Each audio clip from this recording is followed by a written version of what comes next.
So before we start drawing pitches and putting them in their relation to the strike zone as a plot, let's start importing our libraries. We want to import MatPlotLib .pyplot as PLT. Now I'm going to go ahead and throw a note in here. MatPlotLib.pyplot, it's a collection of command shell style functions. Now we're going to be plotting in line, but what they do is they make MatPlotLib look and work like MATLAB. So if you're familiar with MATLAB, this is an attempt to give a Python interface to folks who are familiar with plotting in MATLAB. So it lets us create a figure, and we can start decorating the attributes of that figure and plotting some lines and everything right in line in a Jupyter Notebook.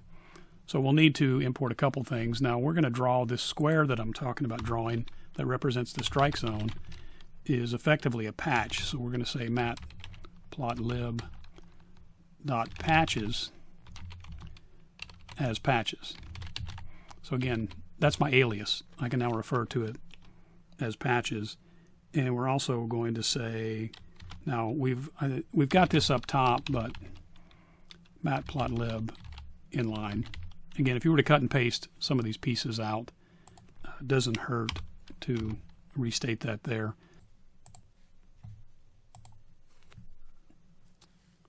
So in MATLAB style, let's go ahead and create a figure. Call it figure 1 and set it equal to plt.figure. Now we'll set AX1 equal to figure1.add subplot. So our square, our strike zone, is going to be a subplot. And the first argument there is typically a three-digit array, but you can pack them all into one. And it's the rows, columns, and then a designator. If they're all under 10, you can just pack them into a single 3-digit number and it'll parse it out. We're also going to set, there's a whole lot of attributes that you can set for your subplot and plot. And we're just going to designate one right now, which is our aspect ratio, to be equal. It means we want to use the same scale on X and Y. Now, if I were building a plot that had numbers ranging from 0 to 100 against something from 0 to 1,000,000, I would want it to squash the vertical axis. But in this case, it's the strike zone. We're really talking about feet to the left and right of the plate, so we want it all to be, we want a square to look like a square. So there's our figure. And now what we want to do, let's get some numbers to work with. The plate width in feet is, now we can hard code these, but I'd like to put them in here so we remember why we did it. In fact, let's put a note here that says plate is 17 inches. So there's our plate width in feet. We've got an expanded plate. Remember we talked about the outer rim. If the ball scrapes the edge, then we'll get the 3-inch diameter of the ball. We'll get 1.5 inches on each side, and we'll draw that in a different color. So the expanded plate in feet is really the 3-inch ball, again divided by 12, to the 20 inches that is the plate plus the 3-inch ball, now divided by 12. So we're adding 3-inch ball. And the strike zone, let's go ahead and just hard code. Now, as we said before, we'll be taking the strike zone out of the at-bat, which was measured against the batter. But let's just say for now, the strike zone height is, if the strike zone were to, if the top of the zone were to be set at 3.5 and the bottom of the zone were set at 1.5 feet, so 3.5 to 1.5 feet, that would be the height of the strike zone. And let's just, for good measure, say the ball in feet. Don't know why MLB chose to express all this in feet. I would have done inches. Actually, I would have done millimeters. But that's not the way the game is played. It's 320 to the foul pole. You wouldn't put that in meters. Let's say ball in feet is the 3 inches divided by 12.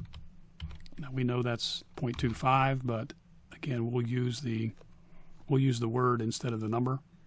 And then let's just say a half a ball in feet. And you'll see in a minute why I choose to use that, and that would be the ball in feet divided by 2. So there's our half a ball. Okay, now with that done, let's draw the expanded zone. So this will be the outer zone, and then we'll draw the formal 17-inch strike zone inside this same square. And we're going to say AX1 dot add patch. So again, our square is considered a patch, and what it takes is a rectangle. Now let's just go ahead and create the rectangle on the fly. So we'll say patches, the patches library as a rectangle object. Rectangle, and it's the lower left-hand corner. So what we'd be doing, we'd be coming from the center of the plate. We'd be coming off we're going left of center to do the lower left-hand corner. So it'd be the expanded plate in feet divided by 2, and since we're going to the left, we might as well make it divided by a -2, and that'll give us our left coordinate. And now we said our bottom of the strike zone, so the lower left-hand corner, so the vertical position here would be the 1.5 that we said we're going to use for the moment, and it would be minus, we'd come down half the ball in feet. Okay, so that gives us our corner, and now the other arguments that it takes is the expanded plate in feet, and it takes, now it wants a, so that's our width. So it takes width and height. So the expanded plate is the width, and our height would be the strike zone height in feet. And actually it would be, because this is the expanded one, it would be plus the expanded ball in feet. So again, we laid out a formal strike zone, but this would be one ball, a half a ball on each side higher than that. And so we've added the expanded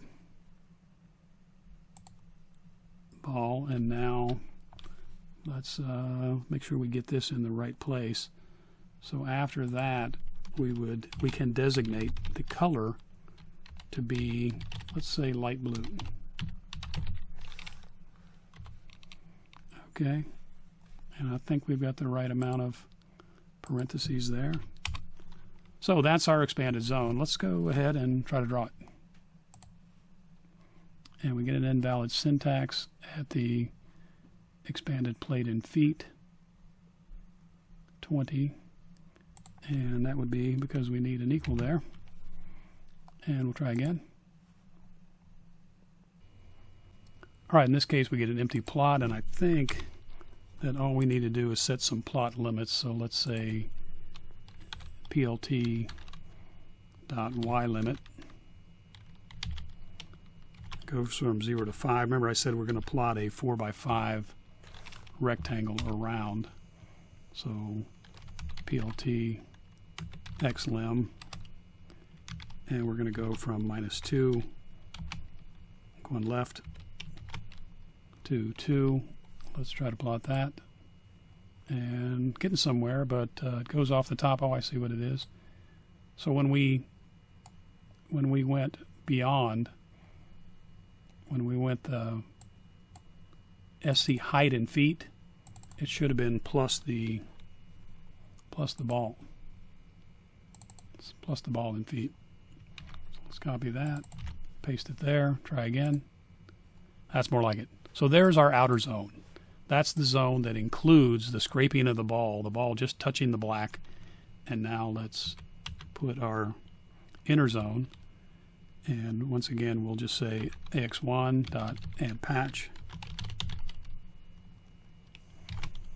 And patches.rectangle. And we'll set this to, in this case, it's just the plate width in feet. Again, divided by -2. Also, starting at 1.5 feet. And then now we simply need the plate width, not the expanded plate width. And we need the size, strike zone, height in feet. So we'll let that default color-wise, and what we get is a dark blue. So now we've got the formal 17-inch plate strike zone in the middle. We've got the expanded, including the radius of the ball outer edge, and there's our strike zone.